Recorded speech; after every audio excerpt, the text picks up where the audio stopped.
Good evening, everybody. I am Gina B, and you are here with me, and we are in the Fox Den.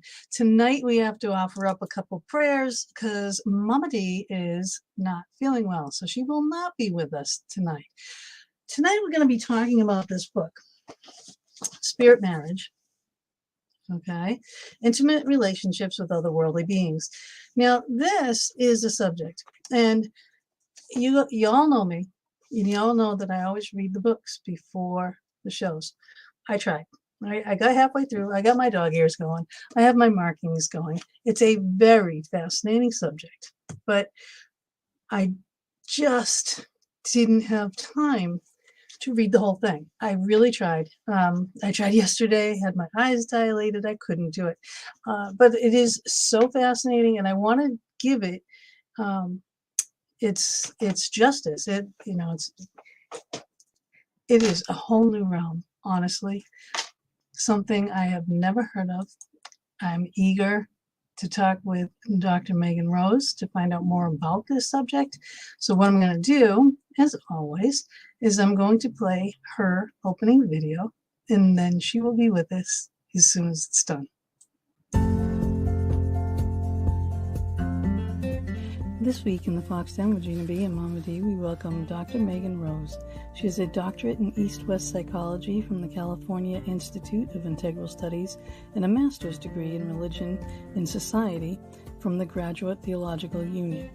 She is an initiated ceremonial magician, a shakta tantric practitioner, and a senior seer in the House of Bright Faery Seership Institute.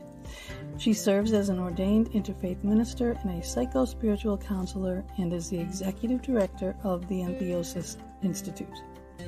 We will be discussing her book, Spirit Marriage, Intimate Relationships with Otherworldly Beings, an in-depth exploration of the practice, relevance, and purpose of a spirit marriage around the world. Exploring the phenomenon of spirit spouse or spirit lover, an entity to which a human is psychically bonded, Megan Rose, PhD, shares her interviews with 10 contemporary practitioners of spirit marriage, including a fairy seer, a shakta tantric, a West African shrine keeper, a New Orleans voodoo mambo, Haitian voodoo practitioners, and a ceremonial magician. She also shares her own psycho-spiritual journey into becoming a practitioner of spirit marriage herself. You can find out more about her at drmeganrose.com, and we welcome you to the Fox Den. Megan.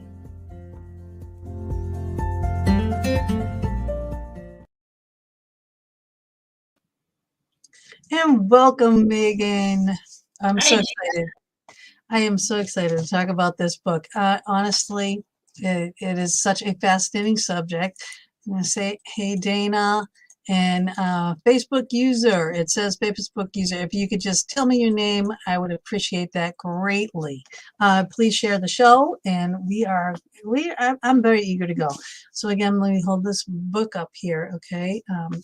Spirit Marriage. I mean, this is just, a whole new world. Really, honest to God, it is. It is like you open this door to this new realm. And I mean, I'm in the paranormal. I'm used to defending myself in the paranormal. Oh, it's Candace. Hi, Candace. So, I'm sure you have to in this realm, too. And I'm going to say this. This is not, all right, she's very scholarly. Her vocabulary level is up here. Mine's about down here, okay? But she's been studying this for 20 years, and I've been studying it since I've read this book. And that's it. So I'm just learning. So she was just saying, before we got on air, hi, Colette, before we got on air, that it is like around the first 100 pages that are more all about the history and a little more difficult to read, especially if you're not prolific in this. I'm not. I'm not at all. So I was looking up every other word, honestly, because I don't know the time frames. I don't know all the religions. I don't know all the deities. I don't know all the, there's so many things I didn't know. And I'm like, I love learning. So I'm going to take my time to read this. I'm going to take my time because I want to ask you all these things. My mind goes a little faster than my mouth can, so I might get a little tongue-tied. Hey, Bob, and we got a lot of people saying hello and hello and hello, and that's my baby right there. So he's curious too about this. But like I said, so I was like defending this, and like you are, your way of defending this was the beginning of the book and explaining all the background of it. So do you want to talk about that a little bit? And then I'm going to ask you how you get into this. Yeah, let's start there. So, spirit marriage, are you hearing me okay? Yes. Okay. There might be a tiny bit of a delay, but we'll just roll with it. So, spirit marriage, like, what does that even mean? And when I talk about intimate relationships with otherworldly beings, that's a subtitle. And a lot of people think, oh, intimate, and they immediately think like sex. But we're not just talking about that kind of intimacy. What we're talking about is the level of like commitment, right? And the bond that you might develop with a beloved friend, a companion, or perhaps, a spouse. And so the idea of spirits are really anything that is not currently in a human physical body. So angels, deities, beloved dead ancestors, fairy beings, or elemental spirits, and on and on and on. I kind of use spirit as a catch-all for Right. all these different types of beings that we could be involved with. And then marriage, again, it's like, we understand what a human marriage is, right? It's this committed, bonded, I've got your back, you've got mine, we're in this together, we're in a kind of union, right? And marriage has looked so differently across history, right? People entered into marriage for really different reasons 200 years ago than they do today. Right. I mean, yeah, women had to enter into marriage just to keep their stuff. Yeah. We weren't allowed to have any possessions or any money or any wealth or any land or any this, any that. You had to have a man had to have that. So there's a lot of reasons to be married. So I get that, in the human realm. And on the spirit realm, I mean, our whole religion is based on Jesus, who is the son of what? Of God and Mary. Mm-hmm. Right. So, I mean, that is our whole basis of Catholic religion and a lot of other religions. It's not a thing that's out of the realm here. No, not at all. And you mentioned Catholicism, and in Catholicism, there is a whole order of nuns that marry Jesus. They put on the rings, they take vows. I mean, they're the brides of Christ. So this isn't a theme that is not known, or is unfamiliar, right, to religion and religious practice in general. It's just that we here in the West often think of it, as here's the sort of monotheistic Christianity way in which this works, and then everything out of that is weird or strange. And even within other religions, this is a sort of hush-hush practice, or not even hush-hush, it's just not as widely practiced depending on the spiritual tradition. And so what I really wanted to do with the book was cast the light on all of these different religions and spiritual practices that this is a really important part of. Yeah, definitely. So, okay, now I want to back up because we're going to actually go over that even more. But how did you yourself get into all of this? Was your family in this? Do you have siblings or are you parents? I was raised in the Pentecostal Christian tradition. So those are the folks that like lay on hands, speak in tongues, channel the, Holy Spirit. And so I like to say they're sort of like the shamanistic practitioners of Christianity, because they're very, going into altered states and things like that pretty readily. although I don't think they would really appreciate that comparison. But so I mean, those were sort of the waters that I swam in, right? Communicating with the Holy Spirit in that intimate kind of way, where you're speaking in tongues, and it's this sort of almost like a possession of sorts, right? So that was kind of how I grew up, and then I went to seminary. You mentioned I went to the Graduate Theological Union because I was really interested in studying spirituality and studying, this sort of embodied religious experience. And after seminary, I was beginning to study other kinds of religion. I mean, really, seminary is where I really started diving into interreligious studies. But then beyond that, I began to practice. You mentioned ceremonial magic and the House of Brie, which is a form of witchcraft. And well, it's not a form of it. It's sort of like a priori to where witchcraft went in British traditional witchcraft, at least. And in any way, I studied that and the tantric traditions. And as I was studying all these different traditions, I began to have an experience where I had, it was part of studying these traditions. You work with spirits and you talk to different spirits. That's what I always say about, like the paranormal too. You work in the field long enough that your senses heighten. Yeah. Yes, exactly. You have an awakening. Yeah, exactly. And I very much did. I was actually a yoga class I was having, and I had this like Kundalini awakening, and all of those extra senses. Yeah. So I was a really sensitive kid, and I was always sort of a sensitive person. But then after seminary, I sort of shut a lot of that down, various things going on in my life. And so when I had this Kundalini awakening in my early 30s, it kind of brought all that back online. And then I started communicating and experiencing spirit contact again. And through various different experiences, I began to have this same spirit show up again and again and again, usually in my dreams. And it was this beautiful, like really, like my heart would open really wide, and I would have these sort of full body experiences of the spirit that were just wonderful and overwhelming. And I knew that it wasn't just like, how when you're dreaming and you're just like rehashing the events of the day or whatever. I knew that it was an extraordinary. I knew I was having a spirit encounter in my dreams. And eventually that spirit said, "Marry me." And I was like, "What?" Yeah. I had no reference. I had no, I mean, I had studied in seminary.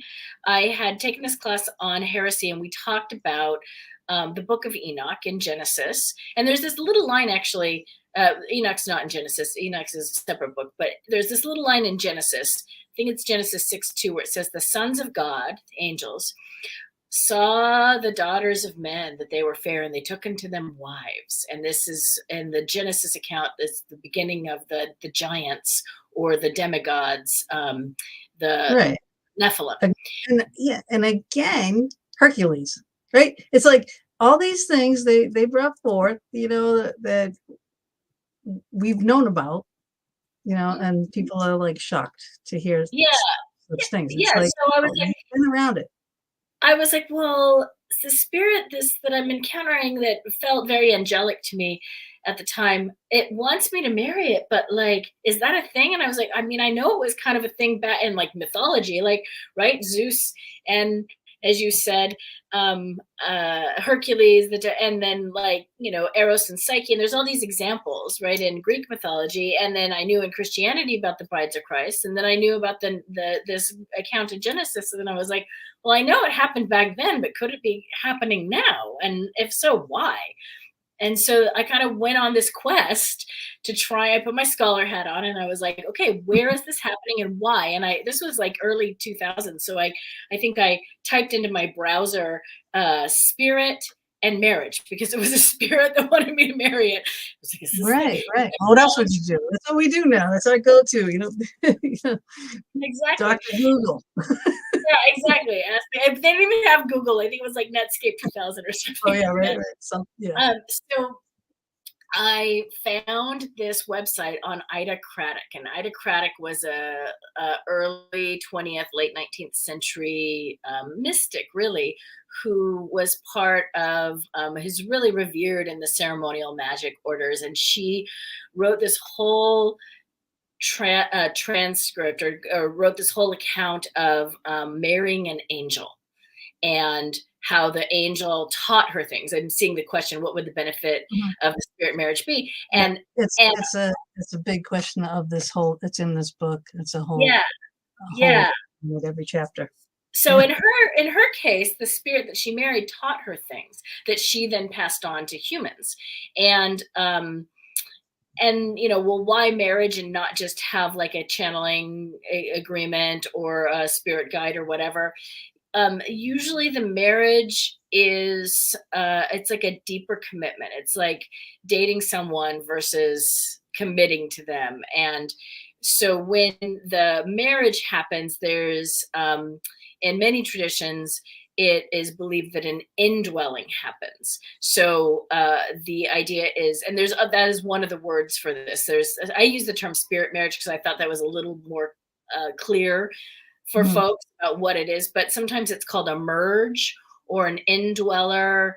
And that is this idea that it's no longer just you and the spirits that you're maybe, or you or the spirits that you're maybe talking to, or that comes in for a channeling and then leaves out. It's like the two of you come together and you cohabitate.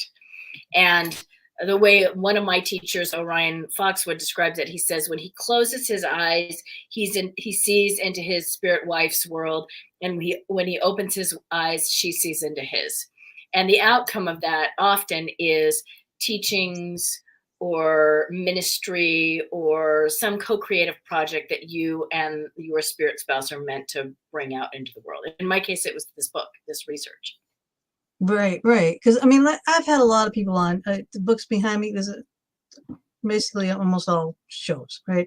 I've had people that have channeled completely books, but that's something different. This is a whole nother level. It's a union. It's a coupling of sorts, and it really is. So the thing is, when I was reading this and I was reading some of the stories, and like I said, I only got through halfway, people. I only got through halfway. But it seemed like the ones that I have read didn't have a choice in these marriages. So what would be the difference between like a possession and a marriage? I mean, you're not going under duress, but they said like they just didn't have a choice. Like I have a choice, you know what I mean? Like it was like that. It was, I think that, well, first, to answer your first question, what's the difference between a possession and channeling and spirit marriage is that a possession or channeling is typically something that you're possessed and then the spirit could leave. And with possession, with involuntary possession, where a spirit sort of moves into you, you don't have any say in it. And with all of the marriages that, with the exception maybe of Caroline's, but Caroline's a kind of an edge case, you did have the ability to say yes or no. And in fact, it's important, I think, for people that are thinking about these types of relationships that we have, and Orion talks about it as like an inner velocity, our inner will that creates boundaries with the relationship, so that just like you would with a regular, human person, you would want to have boundaries in a relationship. We need boundaries in these spirit marriages as well. But and it's not like they're taking over your life. I mean, you can be married to your human spouse. You can have other spirit spouses as well. So, I mean, it's common. Like I'm thinking of the Haitian Vodou tradition, and the New Orleans voodoo tradition, where you often marry a series of deities. Like if you marry the Erzuli, Freda, you have to marry Erzuli Dantor. So you're married now to two spirit wives, and then, or two facets of an Erzuli. It gets a little complex there. But you're often married to a whole constellation of deities, and they have their own marriages, right? They're like, the Erzuli is married to three different Lua as well. So the idea that they would, I mean, you know, you said they don't interfere in your life. I can't remember exactly that was the word that you used, but it's like your life changes, right? When this happens, things really shift and change as a result of this marriage. So it's not like it doesn't have an impact on your life, but you do have the ability to say yes or no. And well, once you're married, though, it's, you said it was frowned upon, basically to divorce, but there has been divorce.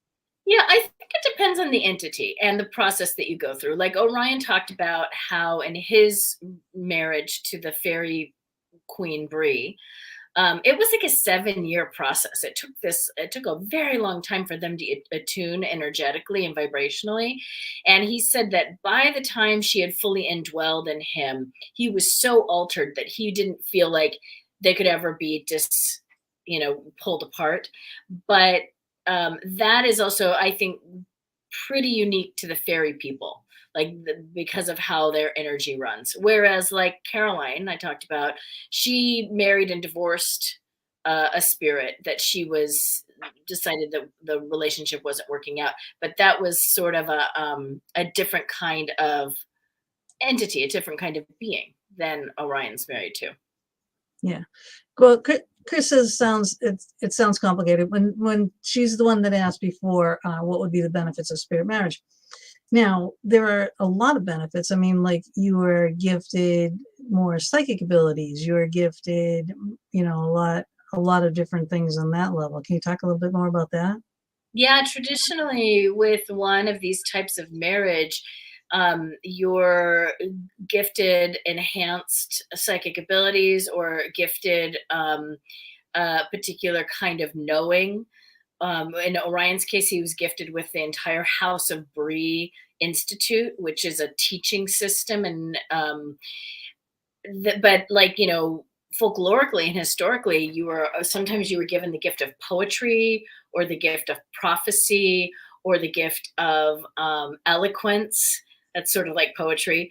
And you were also, in some accounts, you're given a familiar, this spirit that becomes your familiar spirit, goes to bat for you and really opens doors and makes way. I mean, in my case, my book is a complete miracle in that I hadn't even finished my dissertation, which the book is based on, and I had a publisher knocking on my door because they'd heard about my research, wanting to publish the material, and I totally you definitely put your whole heart and soul and everything that you had in you into it. So it is definitely well written. I mean, again, like I said, to people that are just coming in, it's not, an easy read, especially the very beginning. Once you get into the people's stories, it's easier. There are tools and practices and tips in here. And then there is her story on how she began to get into this practice and is practicing this today. So, it sounds complicated, but once you really get into it, because at the beginning I was like, oh my God, I'm never going to do this. And then I started to understand it a little bit more. Now I'm excited to read the rest of it, Yeah. Well, I think that it's a real paradigm shift for a lot of people. And it's not a topic that we talk about, really readily, even though, and what I tried to do in the first part of the book is really lay out the historical, scholarly, anthropological, religious studies background, that because that's an academic. So people aren't going to say you're just a nutcase and this is a bunch of crazy people. It sounds way out there, and so I felt like I really needed to ground it. Really you had to validate the basis of what this is is Yeah. you know. And as a religious studies scholar, it was like, okay, here's how it shows up in this religion, and this religion, and this religion, and this religion, and this folklore, and this mythology, and here's how they all fit together to give us this really solid picture. And I mean, honestly, I didn't even go into all of the accounts or all of the stories, because I would. Oh my God, the book would be. But I think and you'd still be writing. I gave the one that I thought best documented it, and best gave examples. And so I did do the due diligence on trying to build that case, because that it sounds like such a wacky practice, right? Yeah. This is a good question. Does spirit reach out to individuals for marriage, or humans to spirit? Yes. So traditionally, the spirits will, like in my case, propose. They'll say, I want to marry you. I have a job for us to do together, and we'll do this best in this particular way, through the marriage. But I have folks that, my clients, that are deeply drawn to a particular deity. In this case, a deity, or sometimes a beloved dead, or et cetera, and they will. It's kind of like a devotional practice. They'll develop the relationship and the devotional practice, and at some point, kind of woo the deity and say, I want a deeper relationship with you, just like any devotional relationship with a god or goddess. And so there's a big devotional component to this, where we really understand that we're developing a personal relationship with a particular spirit or deity. Right. So now there is this, you have a community of this, but it's quiet, right? You're not supposed to talk about these things, right? But you do. You got these people to open up, and you do. Do they have a lot of people that are practicing as well in their own little circle, or do they keep it from everybody? It depends on the tradition. In like the Vodou traditions that I mentioned, that is a very, very common practice. It's one of the most common practices, what's called the mariage loi. In the fairy seership tradition, it's very uncommon. And that's, again, I think, based on my research, I think that has more to do with the nature of the entities than it does a reticence or whatever to marry. I think certain, and particularly like in the Vodou tradition, where you have deities, you have Loa that have been worshipped and have a really strong field around them.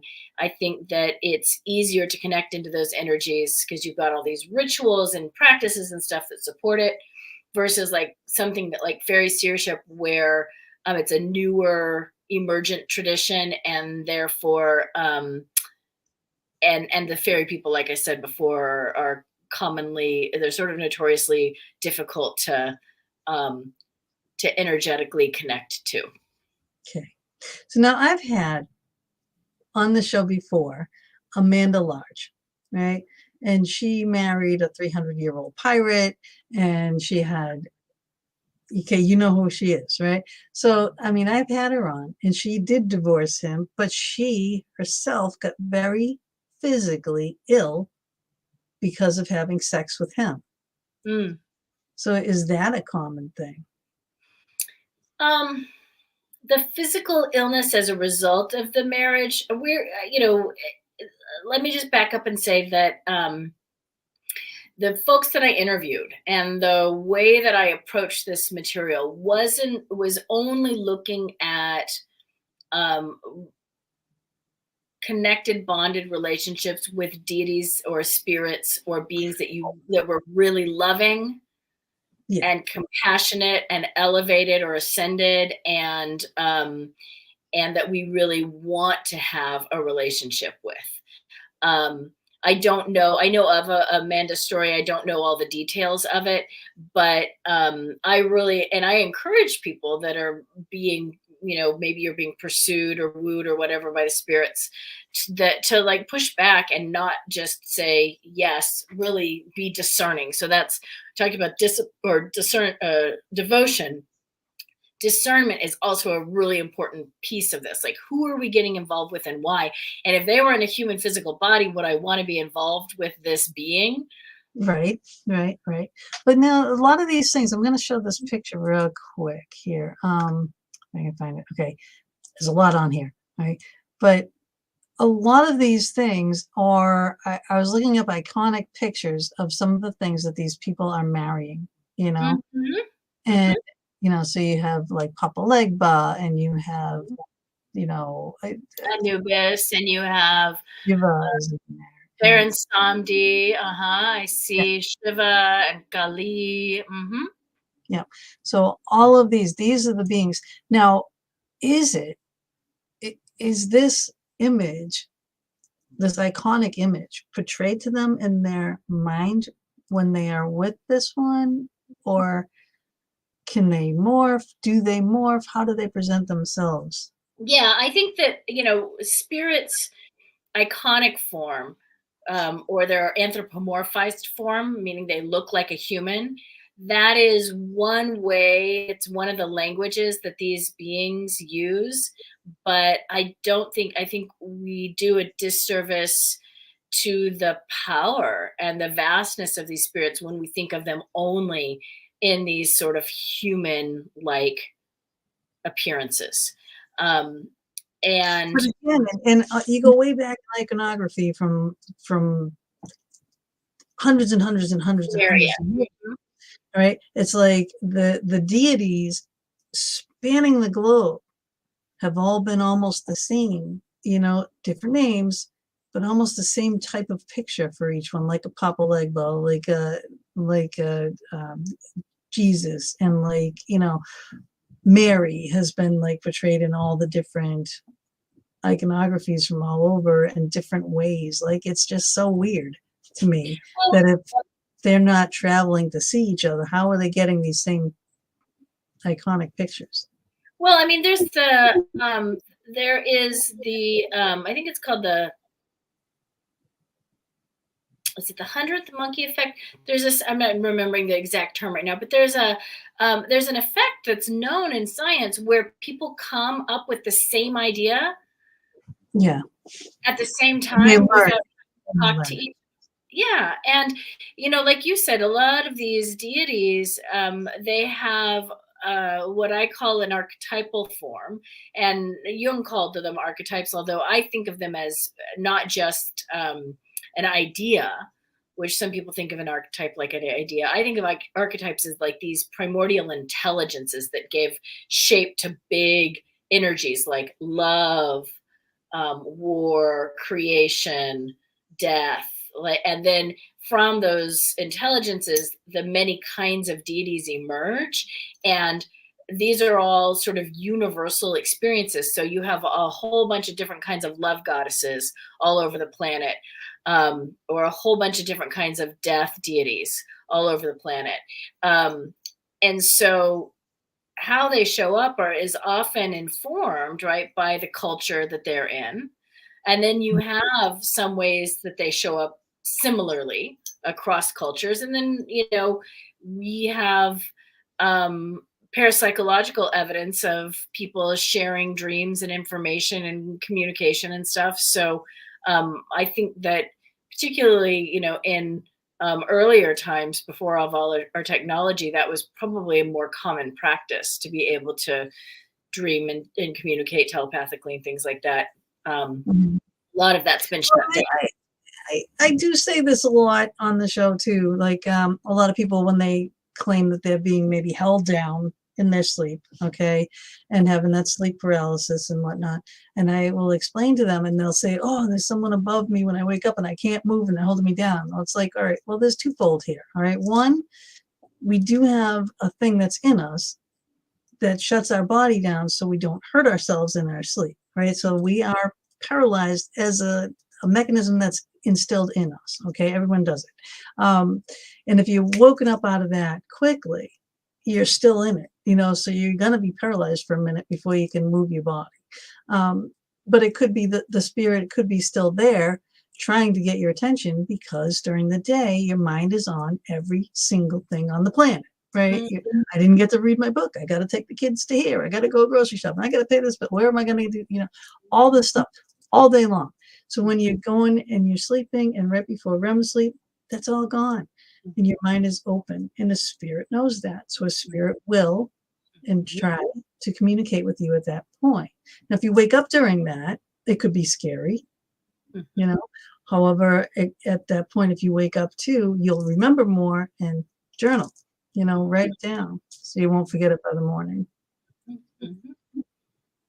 So it's like, it's not, again, these things do come to you when you sleep, even regular, just grandma, grandpa, your husband, your wife who passed, your children, your friends. Yeah. And so for people that are being, asked to have relationships, like more of a committed relationship or a bonded relationship, it's usually because, well, there's a couple of reasons.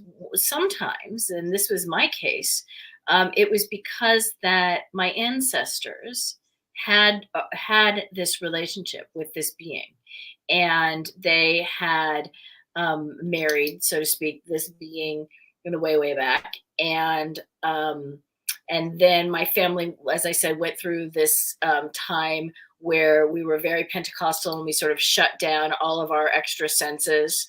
And I was kind of the first person in my family to sort of start opening up again, and being very open. And that is when the spirit was like, oh, she's finally, the light bulb's finally on.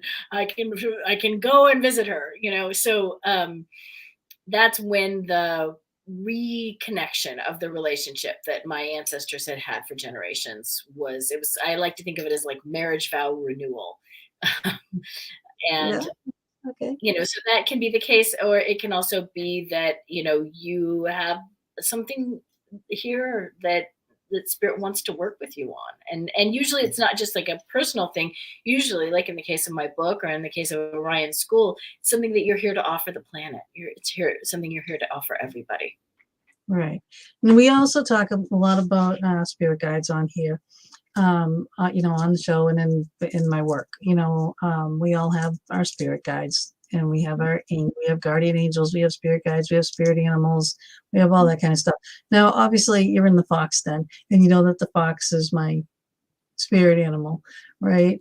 However, I don't want to marry a fox, but although there is a story there are folklore around the fox goddess in China, and she would marry humans. Yeah, kitsune is a big thing, and she's got a lot of lives, but she can be really nasty. So you have to be very leery of her. Yeah, well, the same thing could be said of some fairies as well, right? So, and that's, I think, a good point. It's like not all these spirits aren't always just easy flowing loving, right? There are fierce deities, like in my book with Kama, the Shakta tantric, she married the goddess Kali, and Kali is notoriously fierce, but also there is a deep love there, and when you marry them, they often become fierce protectors, right? They're guardians, or they're your guardian. Yeah. Oh, I just got to put this up because this is funny. She says, "Yeah, stick with Bob." Yeah, I'll stick with Bob. That's funny. But it is.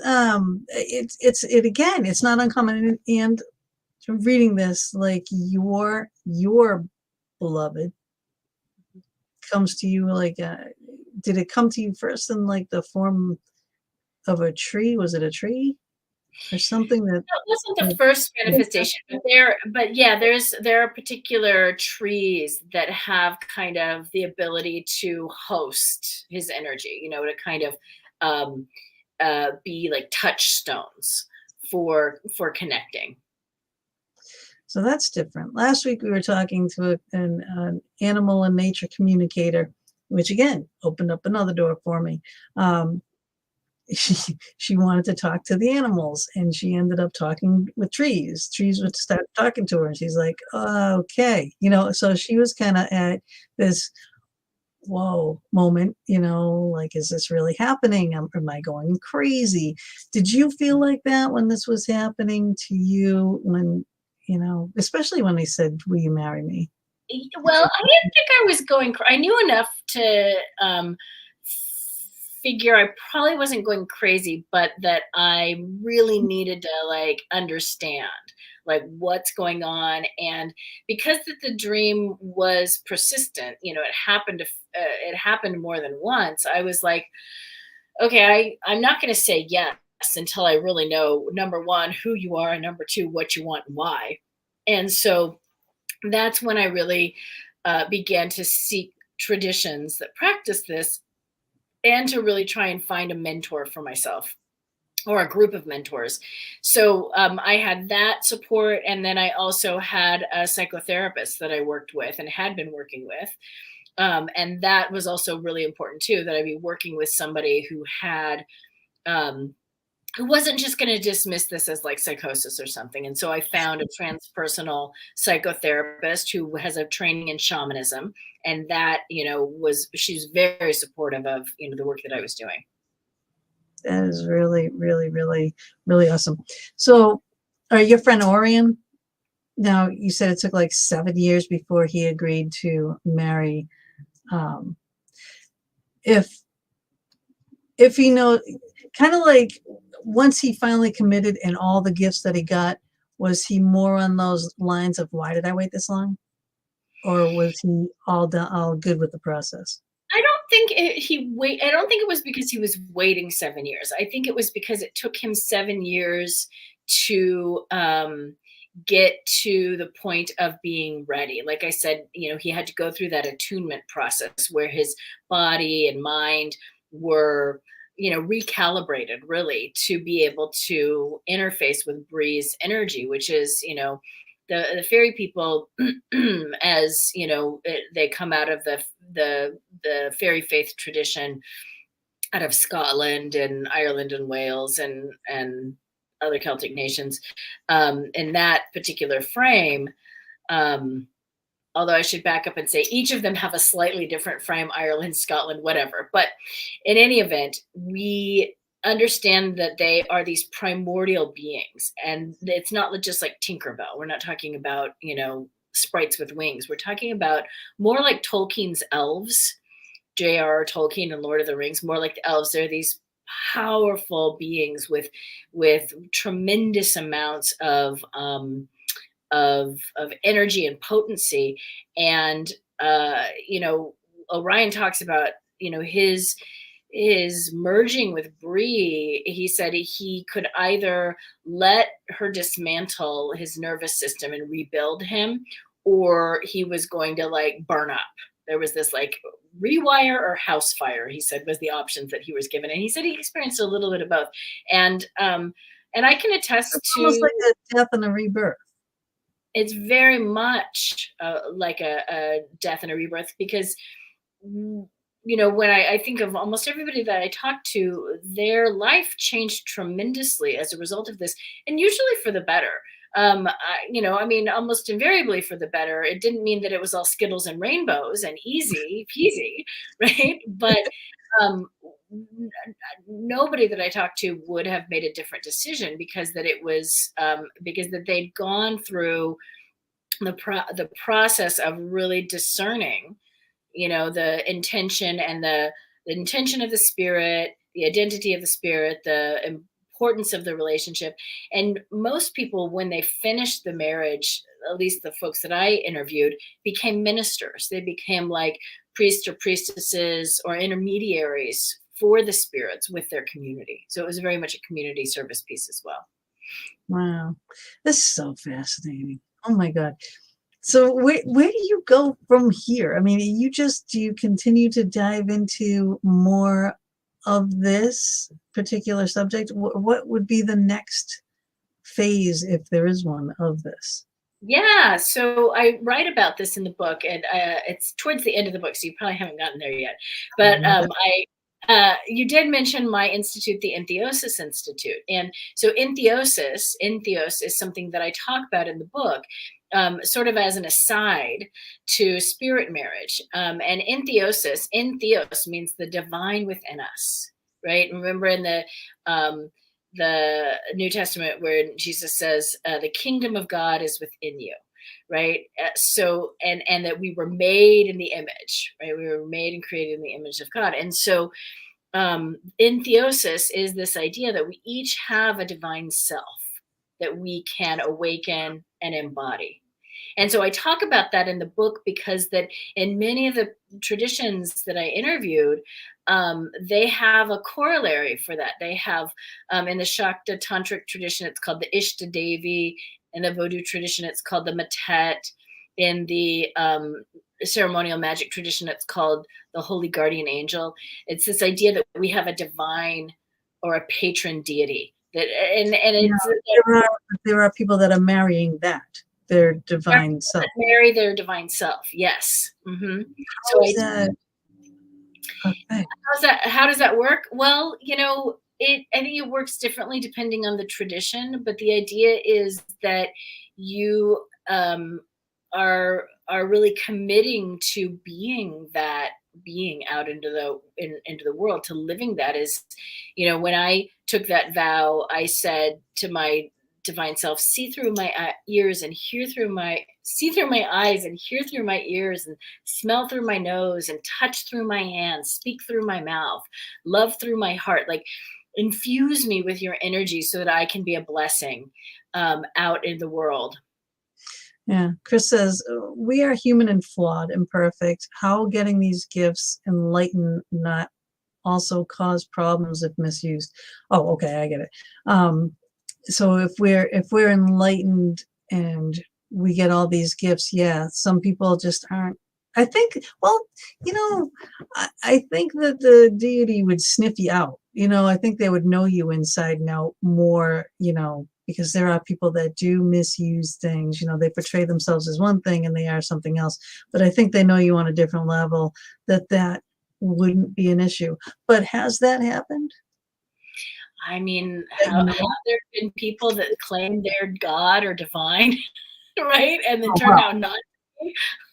Well, Yeah, I mean, that's the dance is always that we are human, right? And we have these, whether you are spirit married or not, we have extraordinary gifts, extrasensory perception and powers and things that we can awaken.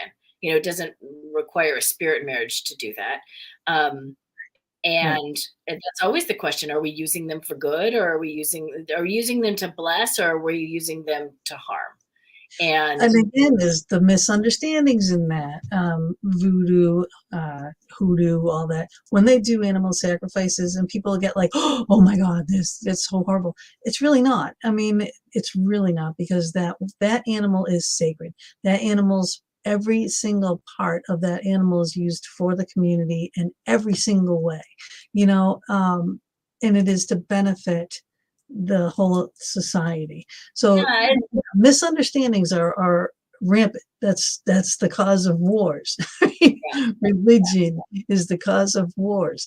And so something like this is it's not for everybody. You're never gonna please everybody anyway. So but I do think, though, that the spirits do sniff you out. I do think that if you're in this, like, you're devoted to this, you've been devoted to this basically your whole life, so spirit knows that. I think they have their little clique, like we have our little cliques down here, like they're hanging out there, watch this one, and what do they got but time to watch people?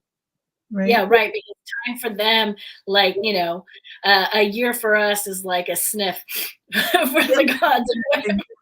Exactly.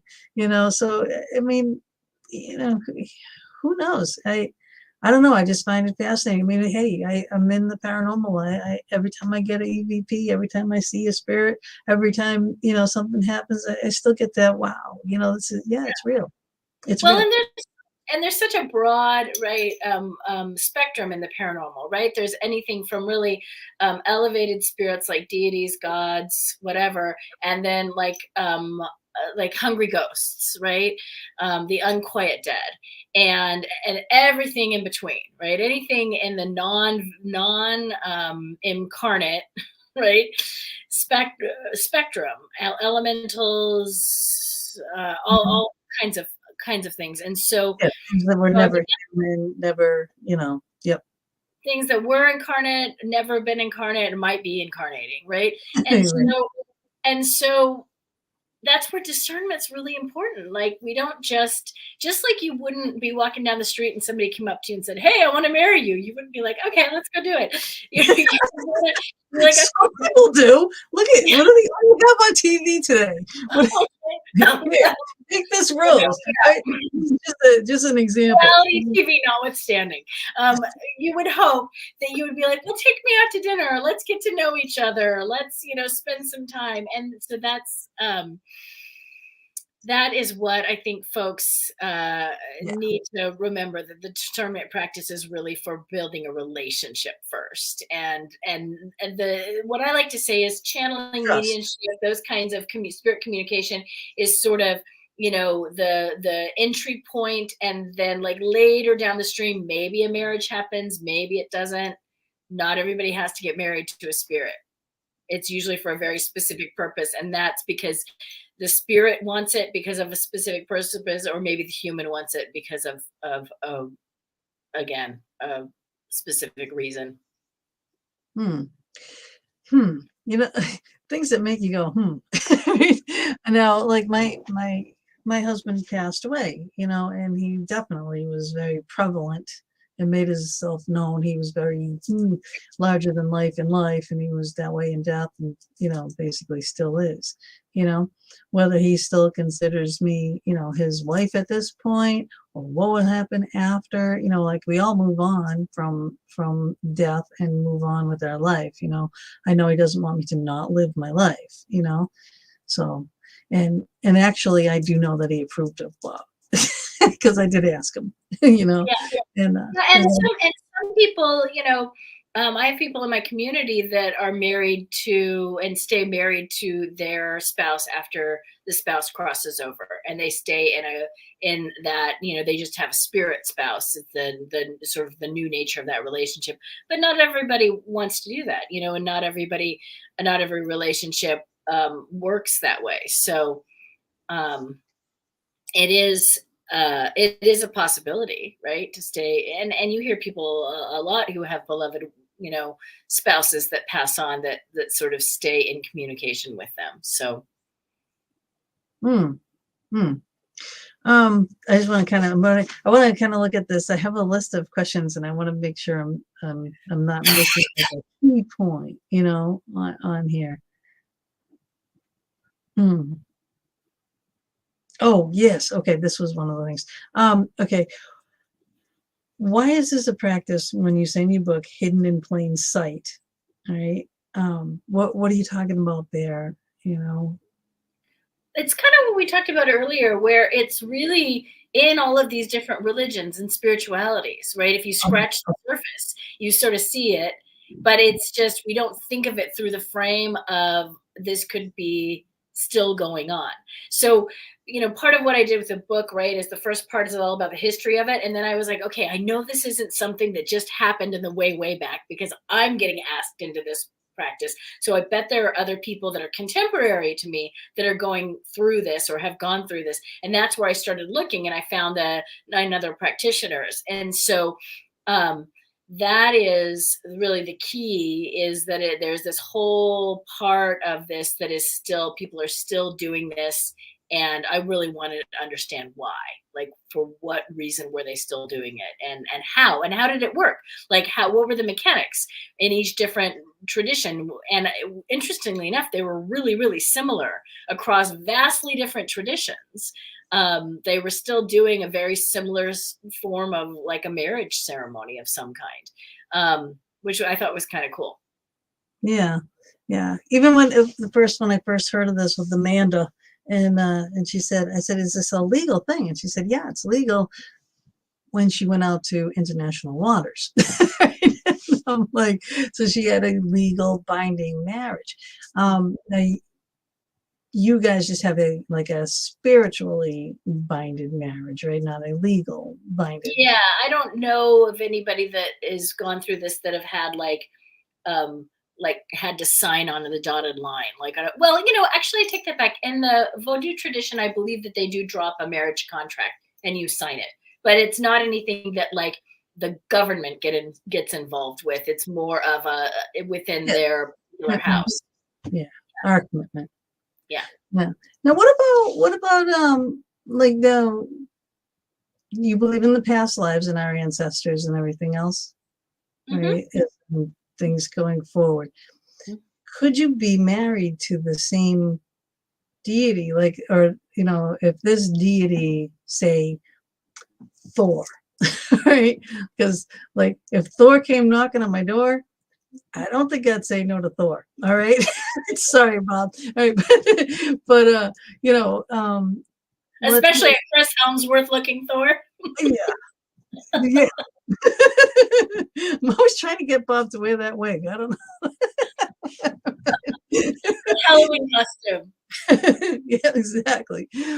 But what if you were, in a past life or lives, plural, married to the same deity, and then it's like they have to wait for you to go through your life again to get to the stage where you could be ready for this again, and so they're still, just because they want to marry you and you say you pass away, but then you're reborn, and that's your spirit is still your spirit, and that spirit is still connected to you, if you understand what I'm saying. Yeah.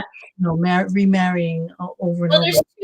There's two pieces of that. One is that I think that with a lot of these spirits, we take turns incarnating. I think sometimes we're incarnate and they're in the spirit realm, and then I think sometimes they incarnate and we're in the spirit realm, and then sometimes we're both in the spirit realm together, and sometimes we're both in the human realm together. So I think if you're looking at this continuum of all of the lifetimes that we could possibly live, I think that happens a lot. And even in stories with deity, I'm just thinking of the Yoruban goddess Ochun. There's a story of how, and in the Indic traditions as well, stories of how the gods or goddesses incarnate as human for a while, or they have a human expression, and that goes back to the enthiosis discussion, that we have this divine self that we can live into. And then your second question about being born, right, and having the spirit attached to you. The story of the Haitian Mambo, who grew up in a family of Haitian Mambos. She's like fourth generation Haitian Mambo or whatever. When she was born, so her mother's a Mambo, her grandmother's a Mambo. When she was born, her grandmother was there in the delivery room, and her grandmother pushed the doctor out of the way and caught the baby, and became sort of overshadowed, possessed by, I think it was Papa Legba, and basically held up the tiny baby and said, "Look, it's my wife. She's been reborn again." And so she grew up knowing that was part of their spiritual tradition and one of the things she was destined to do. And I think she said she had her first spirit marriage by the time she was like 16 or something like that. She had married her first spirit and gone through that ceremony, the mariage loa. So I think, again, it's like the cultural and traditional context around it. It can normalize it, and it doesn't seem like it's such a weird thing, especially when everybody else is Right. having a similar experience. Yeah, exactly. And then you talk about that African tribe and the was it West Africa, the Dagara people. Yeah. Mm-hmm. That's a fascinating culture. Mm-hmm. Mm-hmm. Yeah, so in Burkina Faso, West Africa, there's a group called the Dagara people, and they have a whole cosmology that works with spirits and that marries them. And what they call it in their tradition is a merge. And when you merge with a particular spirit or group of spirits, then you're given divinatory. You're able to divine, and you become a diviner often of some kind. But in that particular story you're referring to, Madrone became, she married a spirit in that tradition that mostly manifests through trees. And so part of that marriage was she had to find a tree, kind of like what I was talking about earlier with my contact. She had to find a tree that would be the proxy or the manifestation of this spiritual energy for her. And then she goes to that tree and does healings and I don't think she does divinations, but she does healings and rituals and ceremonies for people. Usually things that they have to, that maybe a diviner has told them, oh, you need to work on this piece with this ancestor or this person or whatever. And then they go to her and she helps, kind of like a priestess. She helps facilitate that. Wow. Well, it's so crazy, like all these different cultures and all the different backgrounds and all the different styles and looks and everything, but yet it's so similar. Isn't it? I mean, that's what I found phenomenal about this, that it wasn't just this made up thing or this thing that happened hundreds of thousands of years ago, but that it was vital and living and something that many different cultures and many different traditions practiced. And to me, that was really compelling, right? They really normalized it for me. It was like, oh, if I take off my Western privileged, hat for a moment and look at these other cultures around the world, I'm no longer expecting them to think the way that I think or act the way that I act culturally, traditionally. And then I can kind of look at how they approach their relationship with the land, with spirits, with each other. I wish we were more like that. Right? We're just so materialistic here. It's like, well, what are you going to do for me? What are you going to do? You first step to me. That's like everywhere you go, Yeah. And although that these relationships, they said they have your back and they can be protectors and providers, it's less about the transaction. It's less about do this for me and then I'll do this for you. And, because like, let's face it, if we are in a human relationship where it was only transactional, well, I'll only, do this if you'll do this for me. That's not much of a relationship, right? That's just, it's not very deep. Yeah. So whatever. So yeah. These marriages, these bonds tend to be much more about love and fealty and commitment and loyalty. That's very cool. I'm just going to throw this up here real quick so you can see this book better here. You can go to www.drmeganrose.com. There's a lot. There is a lot on her site.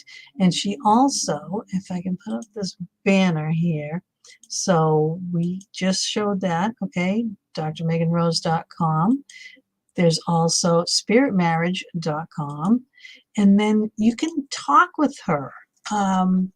If you think that, this might be happening to you, okay, you can have a free 15-minute discovery chat at the drmeganrose.com.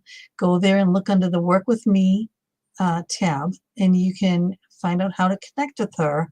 And you can, have a private chat with her and see if this is something you want to explore more, if it is indeed happening to you and you don't understand why, she's there for you. Yeah.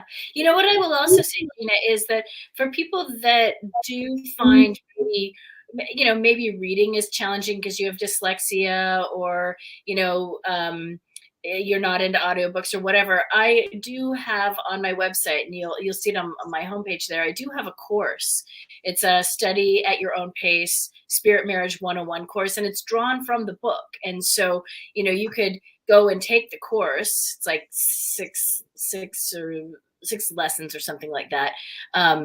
That takes you through the Spirit Marriage material, and then you get all that information. But, if the book is just kind of too challenging. Yeah. I mean, it's not easy. I mean, but it's just, I think if you just take your time, open your mind, and you'll learn. And this is again a whole new realm. And I was just texting Athena. I was waiting for her because we're a little after 9, so she's running. She's got little ones, and she has to go, soccer mom and all that, Oh yeah. but she said she'll Well, be what here. what I will say about the course is I really also tried to dig it into like practical application for people. So like, say you read the book and you're like, oh, I want more, I want to go deeper. Then the course is a great next step as well, because it really helps you. It gives you exercises and things that aren't in the book that really helps you deepen with the inquiry, whether you have a spirit spouse that is sort of ringing your doorbell or not. There are ways of using the material to deepen your own, as I said, relationship with your divine self. Mm. Now, how would you classify like a karma or dharma, type situation into all this? Well, usually the way I understand karma and dharma is, and I am not an expert on those concepts at all, but karma is sort of like what we came into this life to fulfill, that we've carried in, maybe unfinished from other lifetimes. And dharma is sort of like our calling or our mission, our ministry, if you will, in this lifetime. And so I think that you could look at it like my karma has been to be married to this spirit for lifetime after lifetime.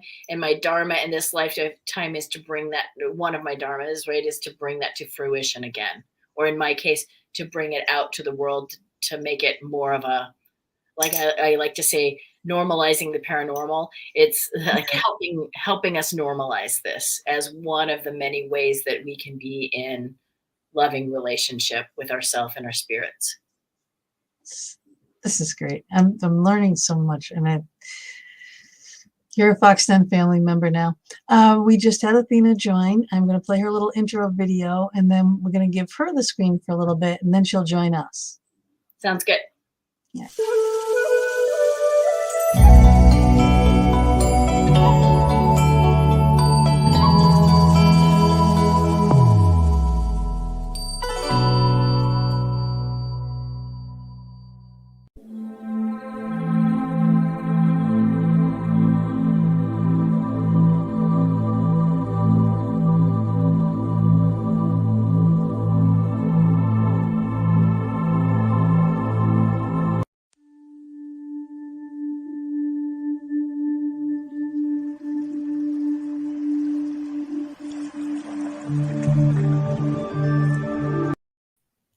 Aww, thank you for that beautiful intro. Amazing to see the cards on there, if you can see that shine. So this is my new Oracle deck, Raise Your Vibes crystal cards, and how appropriate, because here we are for another week on the Fox Den with our crystal of the week. So hello, loves. Hello, everyone. I am Athena Barry, Reiki master and author of award-winning book, Raise Your Vibes, and of course, my new Oracle deck, Raise Your Vibes Crystal Cards, and creator of Crystal Reiki Healer.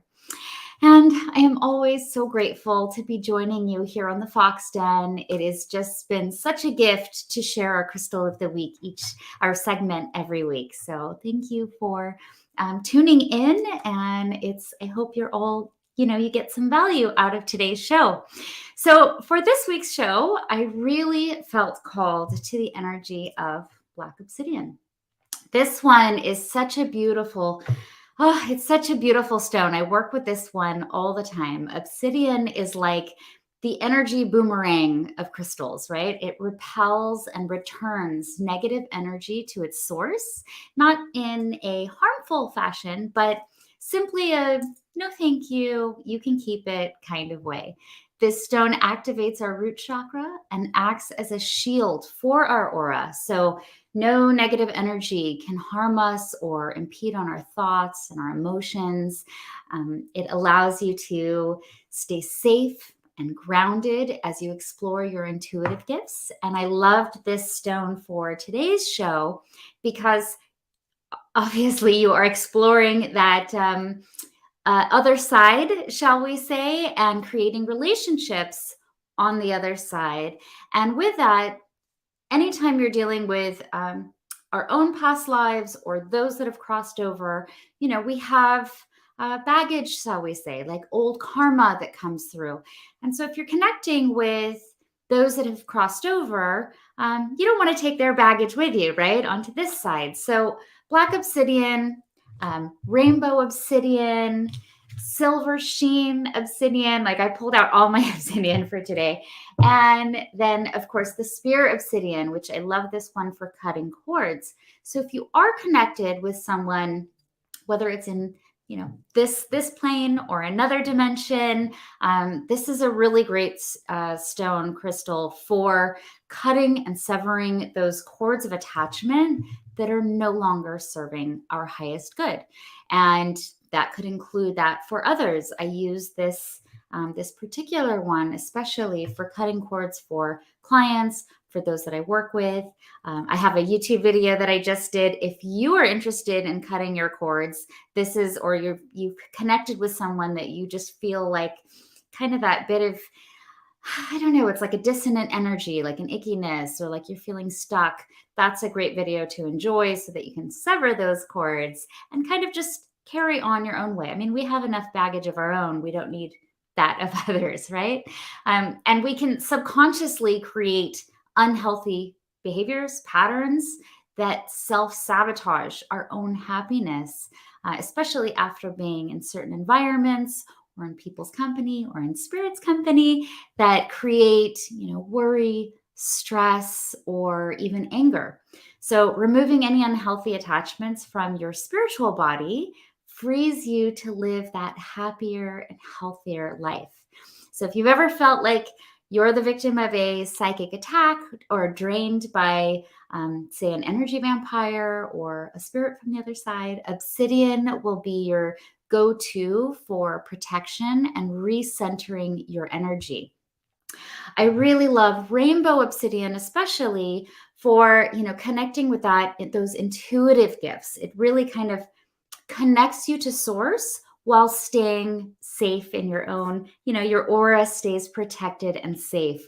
I'm sorry, Mama D wasn't here with us. I know she really connected to the energy of rainbow obsidian.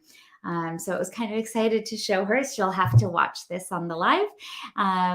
But in any case, ways you can use this stone, you can use it, like I said, for that cord cutting. It's also a wonderful choice for your moon water, totally safe to place in water. I love to use this one under my pillow. Kind of connects you to that divine if you're doing any kind of astral travel, connecting with spirit, connecting with your own higher self, but it keeps you grounded at the same time. I'm a huge proponent of staying grounded when we're doing our spiritual work. It's like then we have that anchor so that we're free to fly, to explore, to enjoy the positives of, the spiritual world, but we're still staying grounded here in the physical, because at the end of the day, we are part of this physical world. So it's always wonderful to stay grounded and then free to explore. Likewise, you can use this for jewelry. It's a great hard stone. You'll see it a lot in jewelry. You'll see it a lot in spiritual tools, pendulums, cord cutting tools. You'll see it in crystal grids. I love them in my crystal grids as well. Anytime I'm dealing with somebody who's had some energy vampire energy, that's a great choice. Likewise, if you're just picking up your own baggage and you stick an obsidian, close to you, it kind of helps you also to let go of any negativity that maybe you've taken on or through your own actions, if that makes sense. As crystal elixirs, it's wonderful. You can pop one of these in your water bottle. I love them in my spiritual baths, or if you're doing a spiritual shower, that's another good place that you can have it. And then, of course, you can hold it between your hands or keep it next to you while you meditate. And I love, of course, to leave you with a wonderful affirmation to help you connect with your crystal's energy. And for today's crystal, it is, I am divinely protected from all negativity as I connect to the earth and source energy. And just a little preview, here is one of the cards. I don't know if you can see that sparkle there.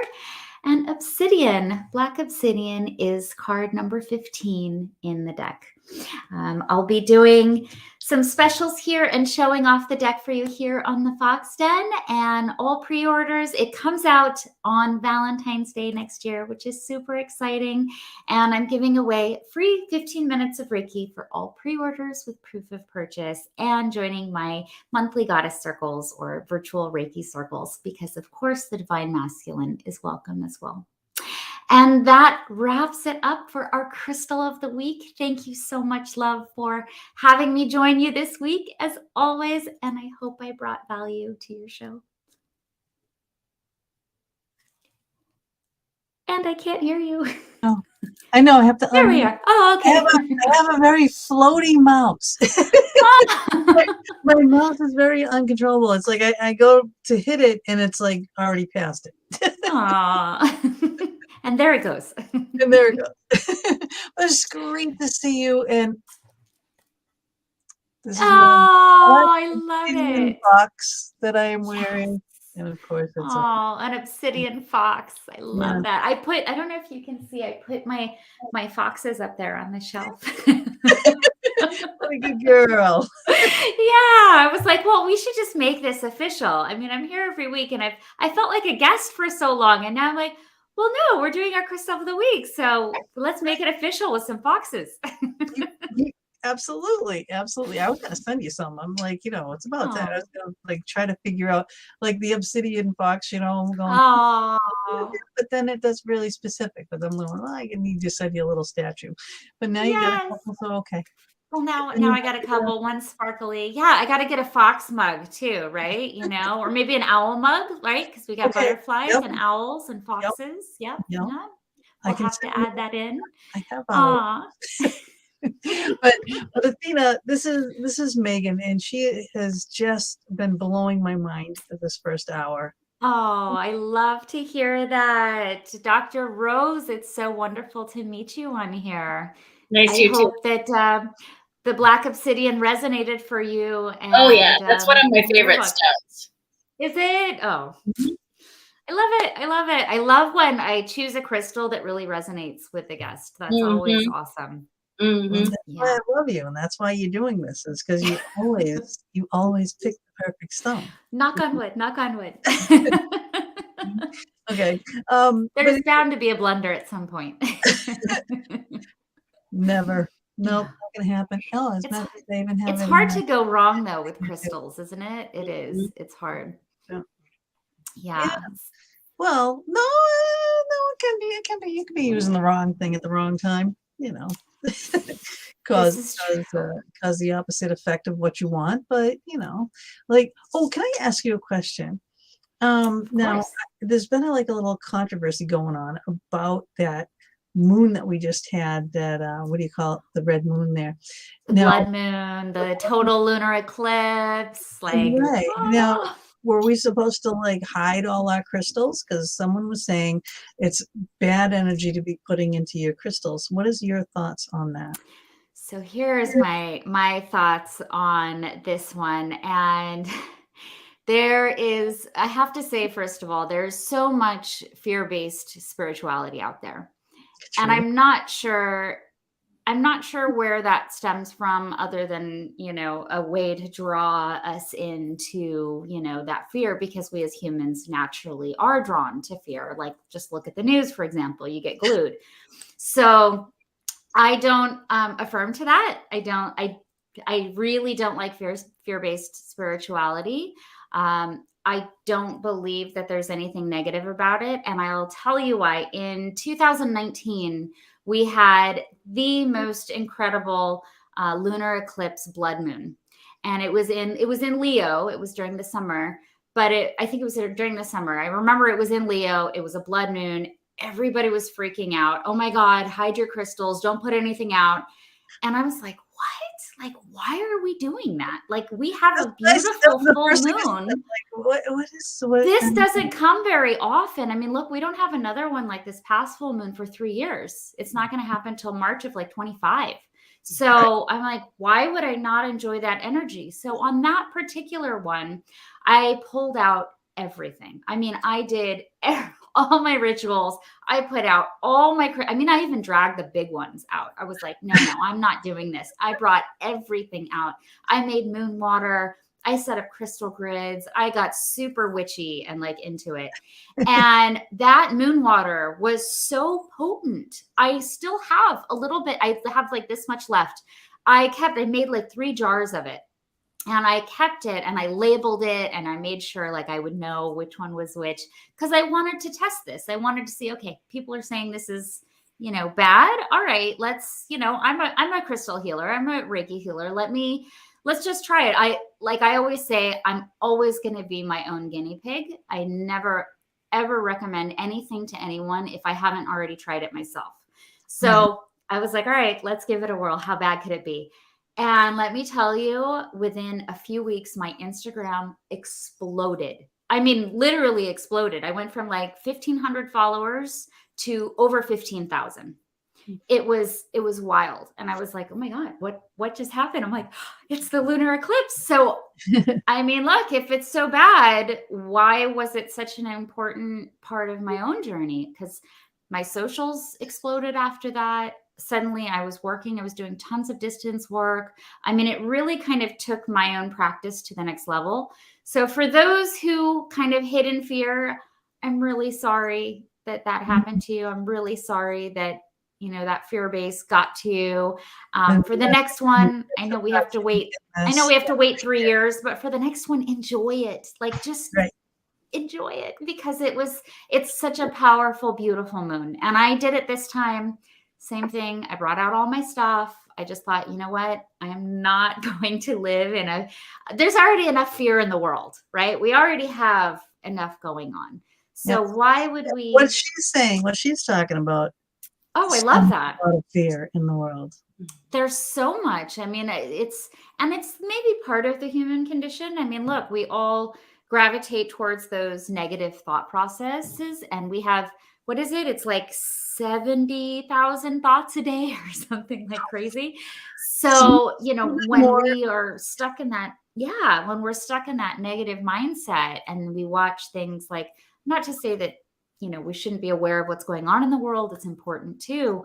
But I have an issue with like the traditional news media, because it's really, look, they have to hold you there. They grip you there. That's how they get their ratings. That's how they get paid. I don't fault them. I understand why they do it, but I don't agree with it, because you're just pulling people into this state of fear. And, when we live in fear, what are we capable of? What can we really do with our life if we're living in fear? Right. So I don't affirm to that. I am a big one of radiating positivity. I am a very enjoy. And we still have a very full moon out there. So I know it's not quite full anymore, but that energy is still it's still resonating out. So if anybody wants to put their crystals out now, at least know that you're past the eclipse. If that makes you feel better, go ahead and put them out. Charge them up. Charge them up there from the, get them out of their hiding. Yeah. Why would we hide? I mean, that's the whole point of doing the work that we do, right? I mean, you work with ghosts. You work with people who marry spirits. I mean, if we lived in a state of fear, we would never be able to create the work that we do and help people. I mean, when you go in, you're helping spirits cross over, right, Gina? I mean, you're helping them, find their state of peace so they can move on. And if you lived in fear, what would these guys do, right? Like, what would happen? People ask me if they ask me to be a guest on a show, and they say, "Don't you get afraid?" And it's like, well, if I was afraid, I'd be doing the wrong thing, right? So, no, you'd be in the wrong field. Yeah.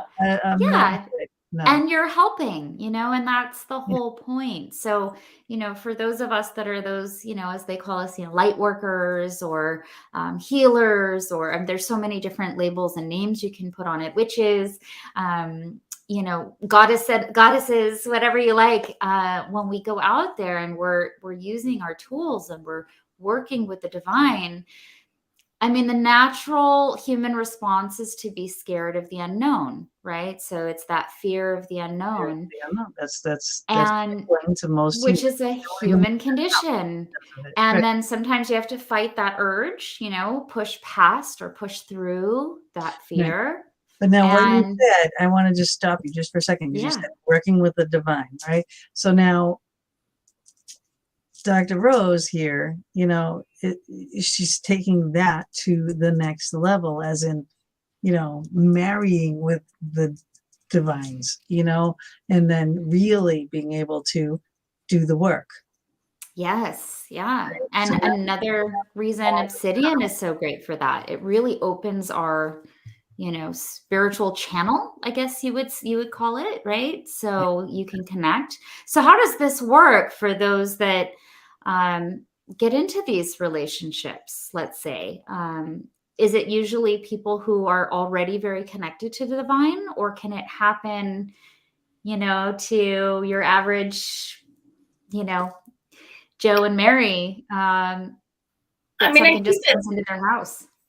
I think that with the spirit marriage, it's, you know, it's a little bit different than just having contact with a spirit, right? Like a beloved dead, or as you said, you know, is it something that you might just experience if, you know, a spirit came into your house, or say you were sleeping in a particularly haunted place, or even if you went to some sort of religious service and had an experience with the deity there.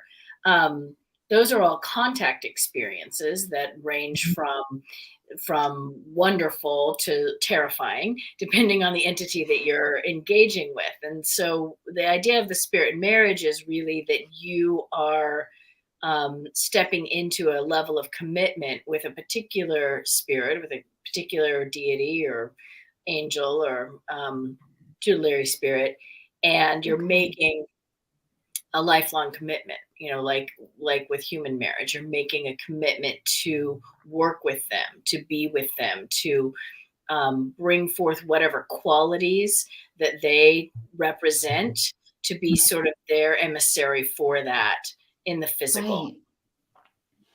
Right. It's so cool, because you just got to Amazing. think of what you could accomplish to have power like that working with you, you know, as like, just, you know, what we do, but put that on steroids, amplify that by God knows how much, right? Yes. Well, And how does that work, like on a daily? I mean, do they stay and remain present with you all the time, like a spouse in present day, or do they kind of, you know, they go to work and then they come come home like a physical spouse? Well, you know, it depends on the relationship, right? I mean, some people, my partner and I both work from home, so we see a lot of each other right now. Okay. But there are times where, you know, he was working a job somewhere else, or I was working a job. So it, you know, it just sort of depends on the nature of the relationship, the dynamics of that. One of the ideas, though, is that, and we were talking about this earlier, Gina, that you move from being sort of two separate things, two separate beings, to having more of a merge or an indwelled kind of experience. And so it can be that intimate where, you know, I said earlier, where you close your eyes and you can see into their world, or you open your eyes and they see into yours. But it isn't necessarily like having Harvey sitting on the, you know, seat next to you, you know, constantly talking at you. Although that is kind of the case with Caroline. In Caroline's story, she talked about how she's got this whole pantheon of beings that are constantly present, that she's constantly negotiating with. But, you know, like in Orion's story, he talks about how Bree, his fairy wife, goes off into her world and does what she needs to do. And just like he goes into his human world, but the reach is immediate. When he needs to reach to her, it's there. Versus, you know, a lot of times with a channeling or a possessory kind of experience, it's something that you have to build up to, or go through certain protocols, certain rituals to open that up and to bring that Connect. awake. Yeah. Or Well, calling your spouse on the phone and dealing with not answering your cell, right? Yeah.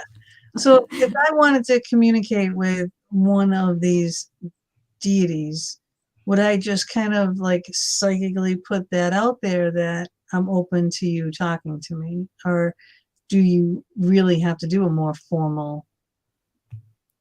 I think that having some kind of focal practice or focusing practice, what, you know, the psychic, putting out your psychic radar and saying, hey, Isis, I feel like I feel like there's a lot that I could learn from you, or there's a lot of resonance I feel for you, you know, the goddess Isis. So I would like to know you better.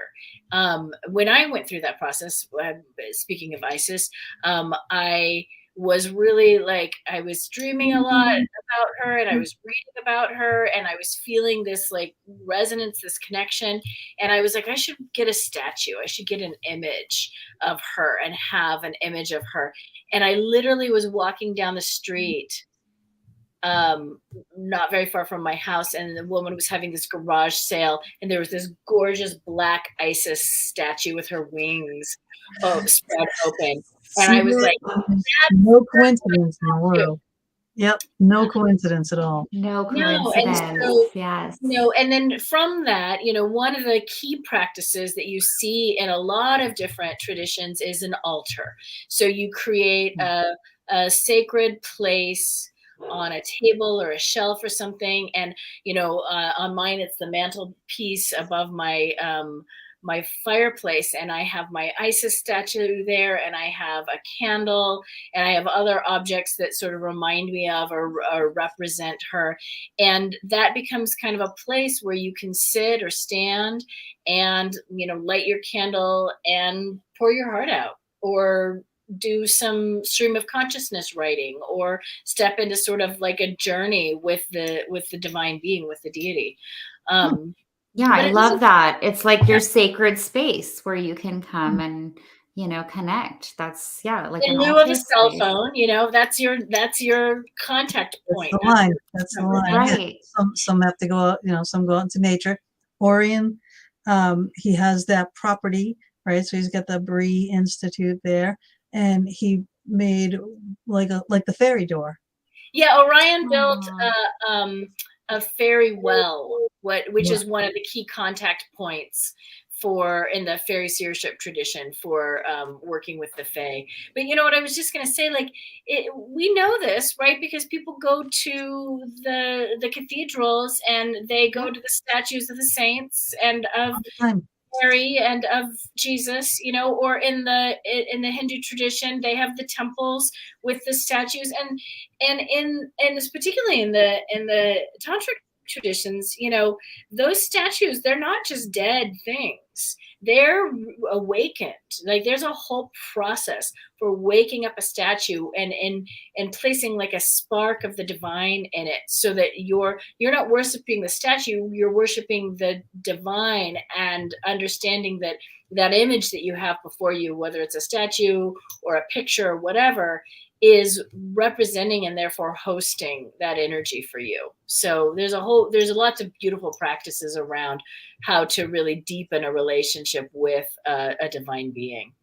And it's so interesting you bring that up with the church and stuff, because it's like the religious folk, it's like, oh no, church and, you know, having statues of Jesus, that's fine. But oh my gosh, Isis, or one of the, you know, Isis, or like one of these others, it's like, oh, they're witches and they're scary. I like to say that worship false gods and blah, blah, yeah. blah.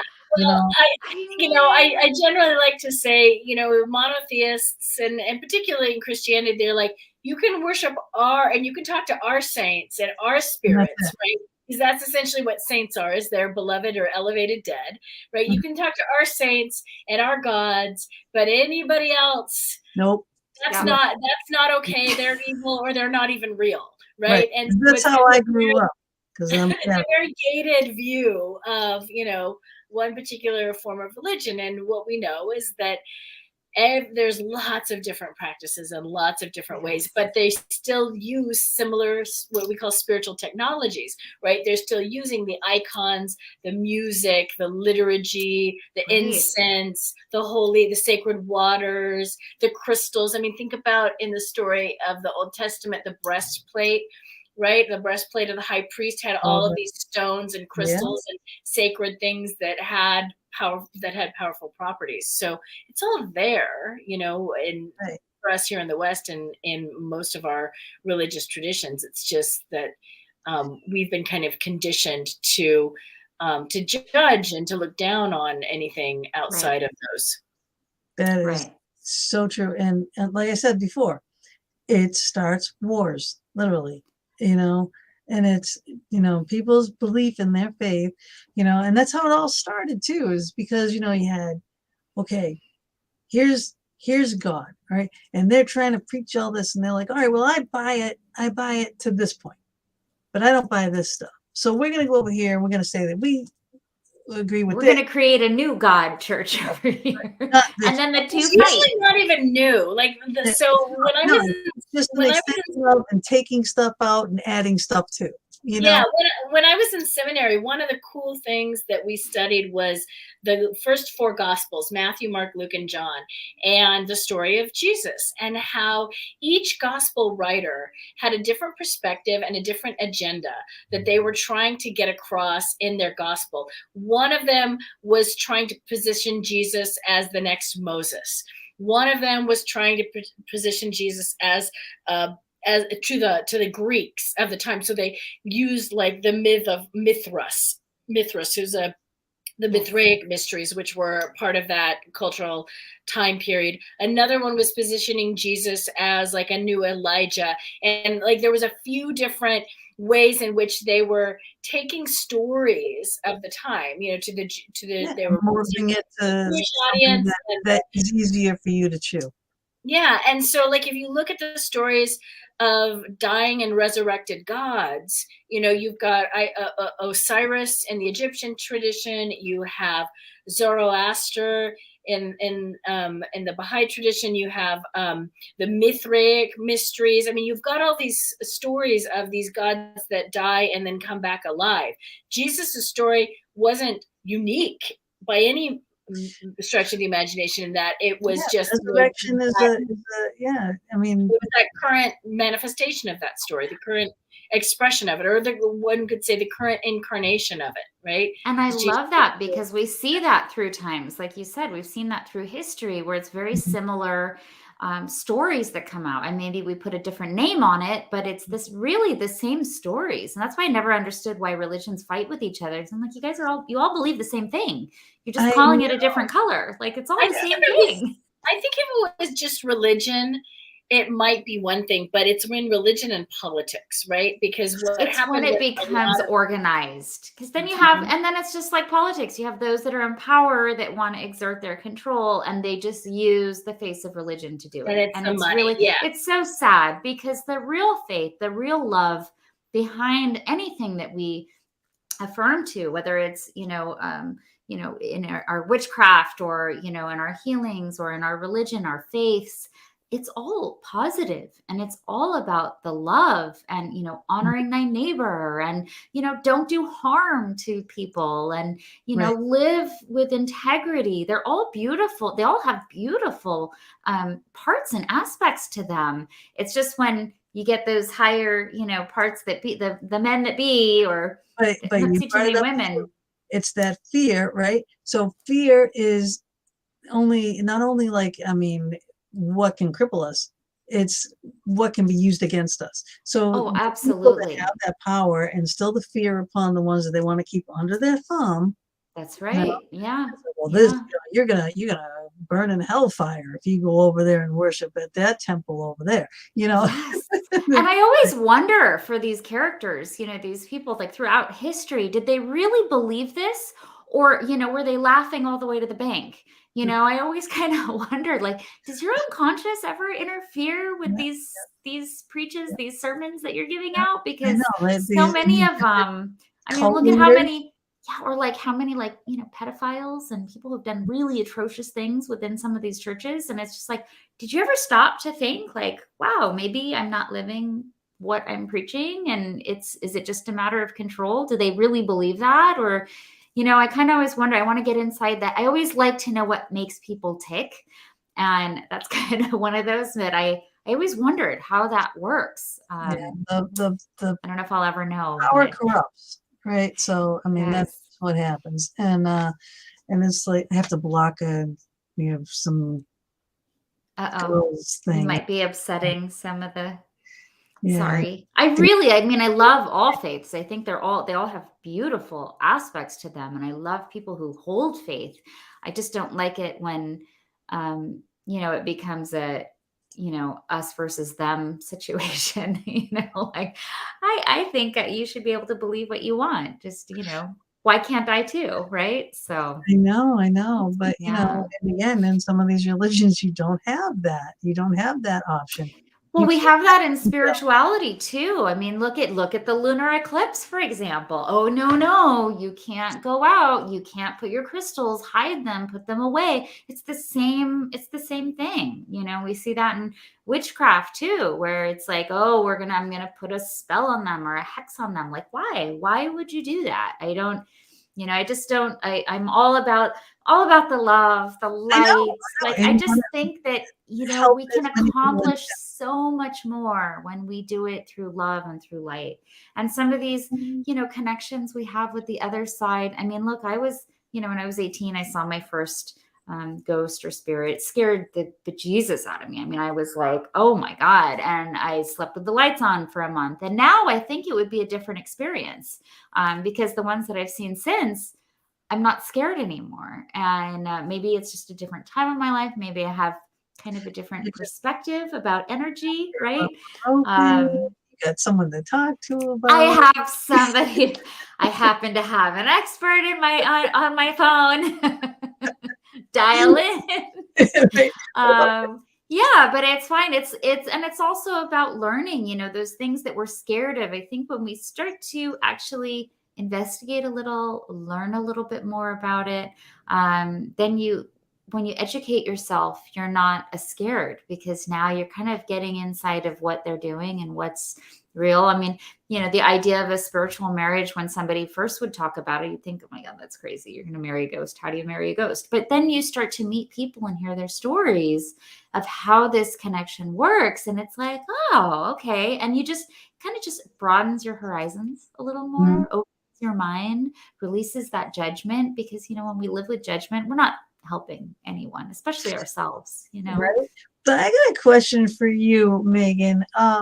Do you have these types of conversations with your beloved?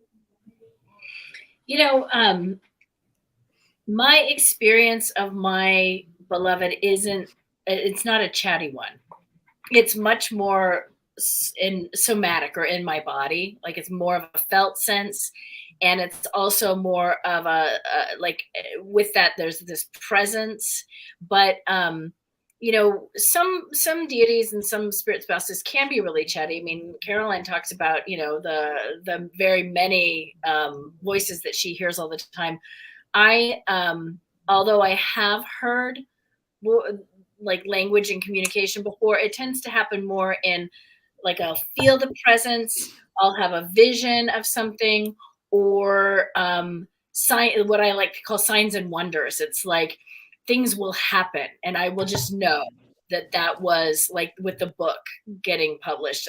I knew that was his hand in things. And but everybody's different. And that was one of the things that I asked folks in my book is, how do you experience, your contact? And some people have I'm thinking of the Kali person married to Kali. Kali mostly just answers in one word, like yes or no or wait. Mm-hmm.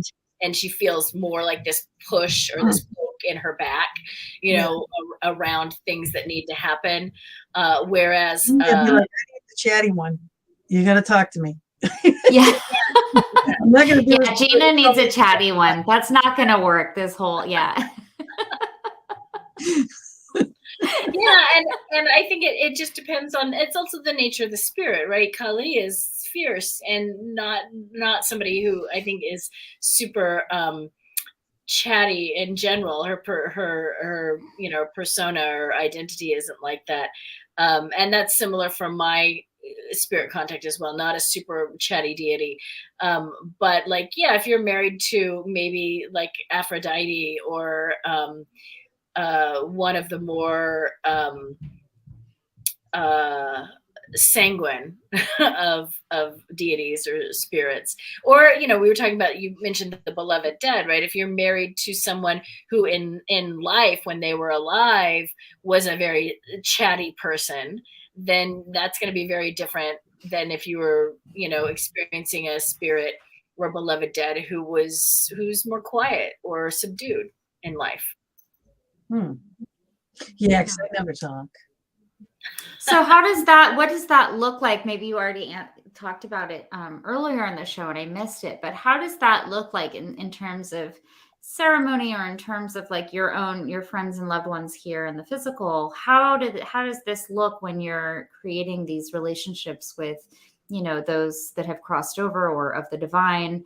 How does that look like in terms of like ceremony, or, just even expressing like, hey, I happen to be married to someone over there. Like, how does that work for present day? Yeah, so it varies. It really helps if you're in your human physical partner is privy to, or ideally maybe a practitioner of the same tradition that you're in. So sure. When I interviewed the Haitian Vodou practitioner, her husband was also a practitioner and married to his own spirit. So they had their own spirit spouses, and then they were married in the embodiments and in their human form. And then Orion has a fiance. And what was interesting about Orion is he's gay. So he's married. He's got a human male partner, but then he's also married to a fairy queen, which is more of a female embodiment. And I asked him, like, did that like screw with your sexuality at all, or your sexual orientation? He's like, no, I didn't really think about it that way, because that Bree was balancing me in a way that is feminine. Yeah, she was like kind of bringing more of his feminine polarity online, whereas his human partner, that's much more about relationship and a different kind of like love making and sexual orientation and attraction and all that sort of stuff, which his relationship with Bree is very different than that. It's not based on those same qualities. So there's not really like a lot of jealousy when it comes to that, right? Like, usually, again, it depends. And I'll go back to the Orion example. When he first married Bree, he was in a relationship with another man, and that other man said, I can't share you at that level. And they ended their relationship. Now, since then, his current partner, they've been together for, 10, 15 years, and has never known Orion without Orion and Bree as a couple. So I like to say it's kind of like a spiritual polyamory. I was going to say, this is like brings polygamy to a whole new level, doesn't it? But then it doesn't actually violate any laws here in the physical world. So this could be a series on TV. Oh my gosh, that would be so cool. Oh my God, I would totally tune all into kinds of ghost things, like that new sitcom with ghosts, right? Have you ever seen it? It's hilarious, right? I will tell you. I'm not going to tell you who the channel is, but I've been approached to do a TV show about this. So, see, this is like perfect TV, right? This is perfect really TV. Is. I mean, my gosh. And that is the thing. It was like you can get people to open their minds up through humor, through that types of thing, where it's taking out the fear, taking out the questions and that can't be. But once it's like presented to them in a pleasing palette, it's okay. It's I think once you normalize it, once you frame it up and like you already know about this, because if you have grown up in Christian or Christian adjacent, you know about all this stuff. And right. yeah. Well, and it's interesting. You bring up like the sexual nature and physical relationship parts. There are so many marriages here in the physical that don't have that. They already, that's not, that's not their jam. Marriage has looked a lot of different ways historically, right? People married to unite kingdoms. They married for protection. They married to just like have children to work on the farm, right? There was a lot of different reasons why people got married, and it wasn't just about like our more contemporary understanding of like falling in love with your soulmate and like romance and stuff. Like that's wonderful if it's part of a marriage, but it hasn't always been what people got married for, No, absolutely. I mean, I have that marriage, right? The one that you mentioned, that's her marriage is perfect. What I got. I mean, knock on wood, let's not jinx it, but like, that's what my marriage is. It's that, that physical, emotional, spiritual love, that soulmate, that one that you talk about in fairy tales. Like that's what I got in this lifetime. I don't know what I had in the last lifetime, but in this one, that's what I've been given. And it's been wonderful, but there's so many marriages that's not the glue, that keeps them for together. Me, in one of my past lives, right? So your fears are brought through all your lives until you actually let these things go. Okay. I've always been afraid of marriage, right? And I've been married, right? I was married, I was divorced, I was married, I was widowed. I was, I'm like, but the thought of it always panics me, right? Because I did a past life regression and I found out that I was one of those girls that, I had, my dad had a lot of money and we had a castle. We had all these things. That's why I love castles, right? There's another thing that goes forward. And he is marrying me off to this horrible, horrible person to save the family wealth, right? So as soon as I got married and I had this white gown on, it's like I go from the wedding and in this dream, and I've had it several times, and then I saw it vividly in the past life. I'm running, and I'm running from that man, and he actually, I don't know if it was a sword or an axe, but he killed me, and he just did this to, for the union, because then he gets and then he gets control of everything. I can't imagine why you have an issue with marriage. I don't know. No, right? I got hit in the face, and it's like I saw that scrying. Even it's like I could see this thing that went across my face, and I could see the blood on the white of the arm and falling down a hill, and then that was the end of the thing, And it does, and it follows you through your life. So that's the fascinating thing about all of this, every aspect of this world, our lives, what we're made of, our physiology, our spirituality. I mean, there's so much we don't understand. There's so much that we're still learning. And, that's why it's so important to always, to let go of your judgments for a minute, have an open mind for a second, because you know what, my experience is not going to be the same as yours and vice versa. So, and we carry on. I mean, another reason, I love that black obsidian so much and that cord cutting, because we carry over so much from past lives. We come into contact with, spirit partners, or, people who have spirit partners that are also carrying over, their baggage. And some of these things are karmic attachments that we don't need anymore. We can be free of, and, cut that cord, let that go. Because we're supposed to learn from it, but, you learn and then you move on, right? This is kind of, you move on to the next lesson, but sometimes it's hard to move on from that lesson. Right. So, you have something going on there? Somebody saying hi? Hear that. It just went.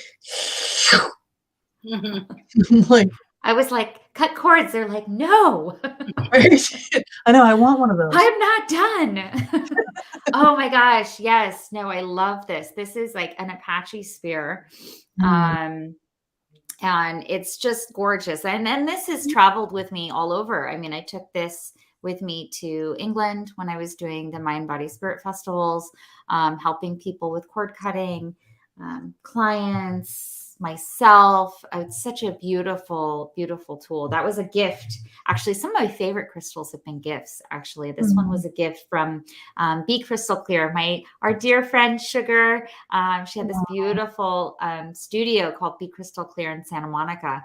And before, COVID and BLM and all that stuff. And this was one of those gifts from her. And I just love it. It just ends up being, one of those pieces that I do need one of those, that would just really. The next time I see one, I will have to pick it up and send it over to you, because I think this is perfect for you and your work too. Absolutely. Yeah, absolutely. Yeah. And I love, Dr. Rose, I love that you mentioned Isis. I just wanted to jump in there and refresh, because when you said that, I was like, oh my gosh, I had a moment of oh my gosh, because a couple years ago I had seen this. It was huge. I don't know if you can tell how big this space is, but it was huge, this big. It was this giant statue of her.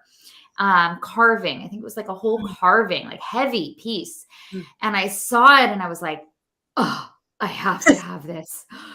Oh my God. I didn't know why I needed it, but I was like, I need this goddess energy. I need this goddess energy. I told my husband, he was like, whoa, that's really intense. And I'm like, we could put it in our bedroom, right?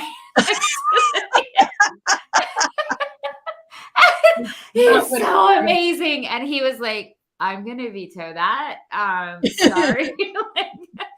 So, I ended up with, yeah, he puts up with all. Well, I got giant wings, so it's okay. It ended up working out. But yeah, that was one of those things I just felt really connected to. And so I love that you brought her up. So I might have to, maybe I'll get a smaller one. keep her somewhere in my, in my spiritual space here. Yeah, that would be okay. I love that goddess energy. All those goddesses. I love that goddess energy. I love the God energy too. Diana. I mean, the goddess of the moon. If there was a goddess I was going to be really drawn to, it's her. Oh, I love that. Well, I guess I got lucky. I was just going to say, that's really cool, Gina, because all you have to do is go out and look at the moon and you can commune with her, right? You don't even need a statue. You just go out and howl at the moon. Yep. Take a moon bath. With bare feet. Yep. Yes. 100%. Yes. But I love all that stuff, and I have I have my moon cards here somewhere, for readings, oracle. Yeah. The Moonology. Those were great cards. I just love and Isis is a great one to work with too, because, she was known as Isis of 10,000 names. And many, many of these deities have multiple facets and multiple aspects. Like Kali has hundreds of different manifestations. We think of her as her sort of warrior with the tongue and the knife and stuff, but she is the great mother, and she is the lover, and she has so many different expressions. Isis is the same way. Aphrodite has many different names and faces, and Inanna, and on and on and on. And this is, in the Vodou tradition, right? The Erzulis, I think I mentioned before, there's many different expressions of the Erzulis. Erzuli Doctor, Erzuli Freda, Erzuli Red Eyes. There's all these different expressions, and I think that it's a really great way of understanding that we also can be an expression of that divine, right? And it happens, right? We talked about the incarnational aspect of divine coming into human form, whether it's Jesus or Tulku in Tibet, right? The reincarnation of the Dalai Lama, or whether it's Oshun, or these many, many different goddesses and gods that have taken on human form and lived a human life and brought that energy through.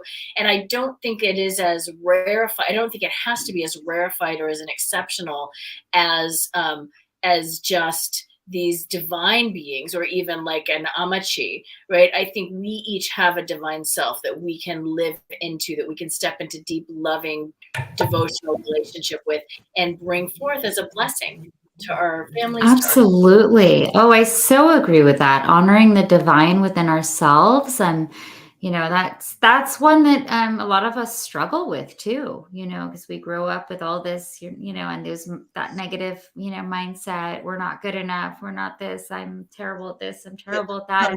No, stay in this little box. Yeah, we stay in this little box we've created for ourselves. And no, we are amazing, beautiful creatures. The universe in a skin suit, honor that. You bring gifts to the world that I can't, or she can't, but we bring. And when we honor that, and if we could just do, gosh, can you imagine what the world would be like if we could all do that? Yeah. Yes.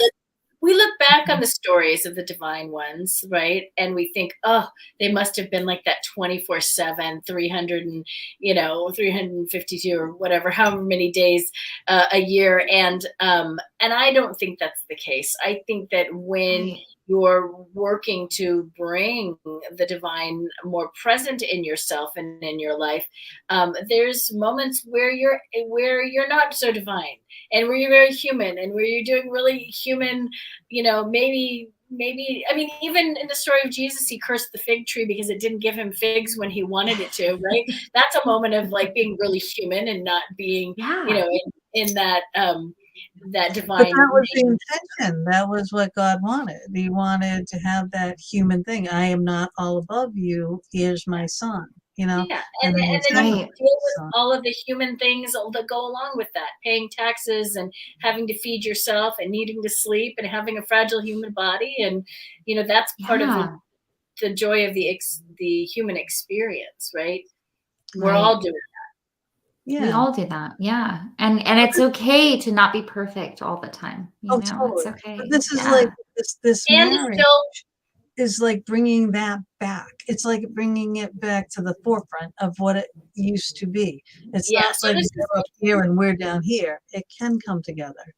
Yeah, and this is what I was going to say is that the idea that this is for some rare few people, I think, is one of the greatest illusions and misconceptions about this work. It's, we each have the potential to embody our divine self, and we each have the ability to reach through that. And it's it takes training, it takes discipline, it takes work, but it is absolutely liberating. And I think, going back to the hidden in plain sight that you asked me about earlier, one of the reasons that it has been sort of secreted away and hidden is that when you step into this kind of a practice, right, whether it's the divine self or spirit marriage, you all of a sudden become your own spiritual authority in a lot of ways, right? Because you have a one-to-one relationship. You don't need a priest or an intermediary anymore telling you what's divine for you. You have you step into a kind of spiritual sovereignty that most organized religions dissuade folks from. And that doesn't mean that we don't need checks and balances, right? We need our community around us. We need people to make sure that the messages that we're getting are useful and good and helpful. And children. I think that's my husband, actually. Sorry. This is the fairy tale for you. Yeah. Well, just to finish the thought, we want to make sure that the messages that we're getting, even in our own spiritual sovereignty, are right on. And so you have the mentors and the community and the whatever to be your checks and balances. But it takes the authority, the power away from this hierarchical structure and says, no, I'm in my intimate relationship with the divine or with my spirits, I'm going to step into total personal responsibility, right, for my spiritual path and my spiritual evolution. Fascinating. I love that. So are they able, maybe this is like a silly question, but then because they kind of transcend the human experience, they have a perspective that is beyond what maybe we see here in the physical plane.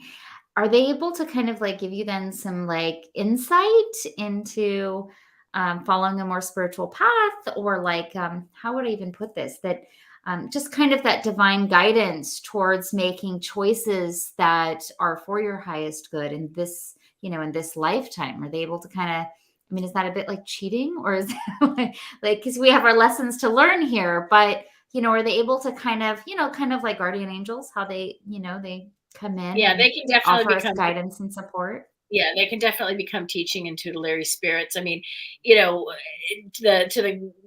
it cheating? I mean, it's like, well, is reading your tarot cheating, or is looking at your astrological chart cheating, or is tuning into your intuition? It's Right. like, we have a hard enough time here on the planet as humans. And why wouldn't we want to avail ourselves of all of the different tools, spiritual and otherwise, that we have to live as kindly upon the earth as possible? Yeah. Oh no, absolutely. Yeah. I just kind of wonder, do they give you that, kind of? They can, yeah. Yeah, it's pretty cool. Sorry. I just want to love it. drmeganrose.com. Spirit Marriage is available on Amazon. And where else can they get that? Pretty much any online bookseller. Okay. It's in audio, Kindle, and paperback. Awesome. And the audio, do you do the audio? I wish, I didn't even know they were putting it in audio until my book came out, and I'm like, hey, look, they did an audio book. So, cool. but the woman that read it did a really good job. So I think the audio is a good.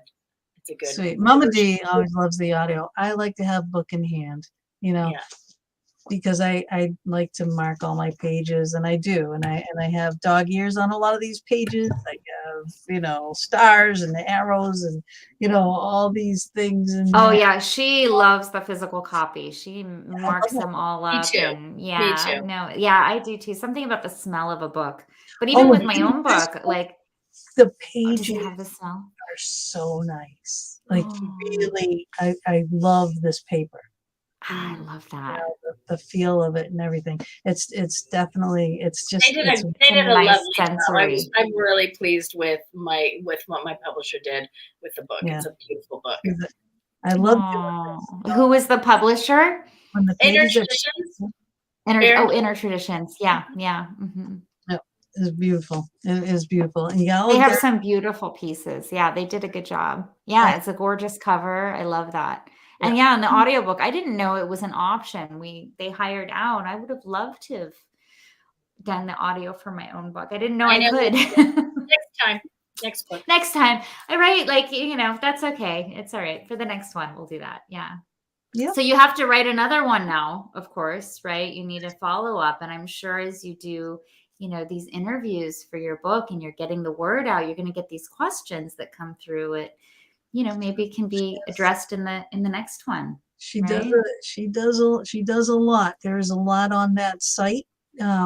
You just got to go and check it out. She's got her little what do you call my sit and sips? Sit and sip. Dr. Megan Rose. Yeah. I love that little tidbits. There's little, about the people that are in the book, about the, their different stories and such. So there's just a lot on there. There's a lot to do and a lot to learn. And, we're after 10 o'clock. So I don't want to hold you up too long here. Right? So I just want to say thank you. And we could just really, on this subject, we could do a week. Right. Well, you'll just have to have me back sometime. Please. I really finish reading it, and then you'll probably have a whole host of new questions, and then have me back, and we'll chat more. Okay. All right. I promise. I love that. And then hopefully Mama D will be here then. And that would be prayer for Mama D. Send Mama D some Reiki, some healing energy and such. Miss my Mama D. But Athena, thank you for hanging with us, during this. And Megan, I will be in touch. This is just no doubt, because I'll probably finish this tomorrow because I don't have anything else to do. I got to take my dogs to get his nails clipped, and that's it. So the rest of the day is going to be just focused on reading. And now that I have a little bit more of a backdrop, it'll, make sense. I'm going to reread a couple things too. So I love that. Because now I'm good. Well, this has been a pleasure. It's lovely meeting you, Athena. Thanks for having me, Gina. And I look forward to coming back again sometime. Oh, 100%. Oh, wonderful to meet you too. Wishing you so much love and success, and I hope this does really well and brings you into those connections that serve your highest good. So Thank you. amazing to meet you. Awesome. And we'll see you all next week when we talk about oracle cards with Lisa Estabrook. And we will see you then. Ciao for now.